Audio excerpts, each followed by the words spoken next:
Berkshire Hathaway Home Services sales executives for our video message of the week. All right, today's message is entitled Cultivating and Enhancing Relationships. Now, many of you are probably sitting there listening going, you know what?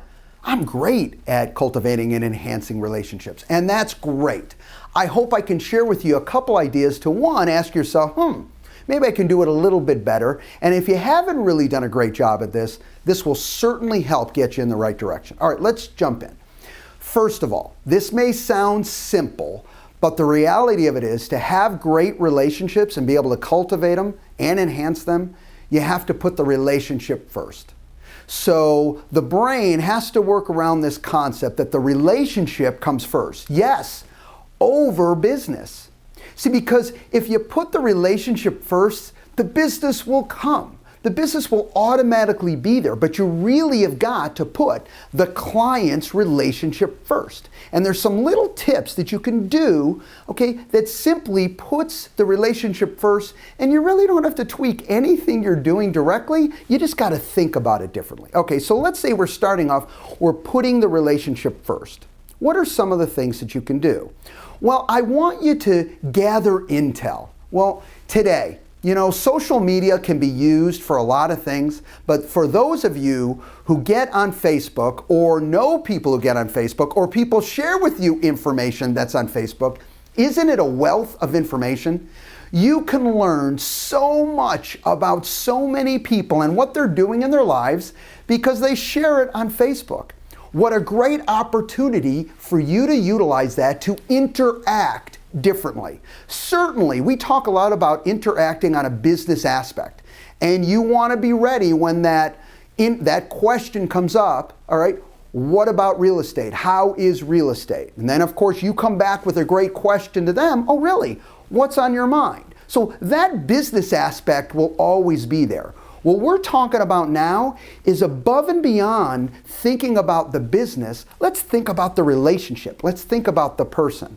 So as soon as you see this information on Facebook, for example, what a great opportunity to reach out and say, hey, I just heard you graduated, okay, college, because they were taking classes, whatever the case may be. They got a promotion at work. They just got married. They had a baby, whatever the case may be. Sometimes no fun, but they're condolence calls where you just in touch base because they've gone through a tough aspect in their lives.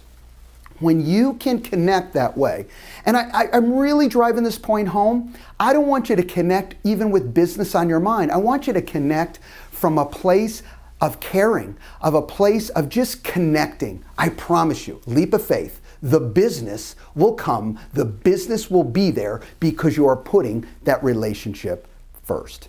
Now, another step to this is don't be afraid to interact with people outside of that business realm. Now, clearly we do this many times with our closest friends, but sometimes you're involved in different events or different activities, different charities. Feel good about inviting maybe that your clientele, your SOI, to join in with you. Maybe you're doing some sort of charity that you'd say, you know what, this would be great. And I don't want to step on their toes. They have their own charities, but I want to invite them to interact with me to a charity that I'm passionate about. Again, another way to interact with them, okay, non-business directed. Last two items. Please stay curious. All right, stay curious. Ask good questions. We talk about this all the time. But when you're having a conversation, okay, come to it with questions. Ask. Now, how do questions become very relevant? Well, there's the last item that is key and very important, and that is you have to become a stupendous listener. When you really listen, questions aren't tough, all right? Okay, you really are listening to what they're sharing with you, and guess what? You're doing that think, feel, know. You're asking those questions because you're coming from a state of caring, and you're listening to what they say, and before you know it, you guys are really having a powerful conversation. And I promise you, have powerful conversations. Talk about things that are relevant in their lives, that you're really sharing, and look out. the business will absolutely come your way. Our business, regardless of technology, regardless of anything else, it's all about creating and cultivating relationships and working, of course, to enhance them. Have a great week, everybody, and we'll talk to you next week. Bye-bye.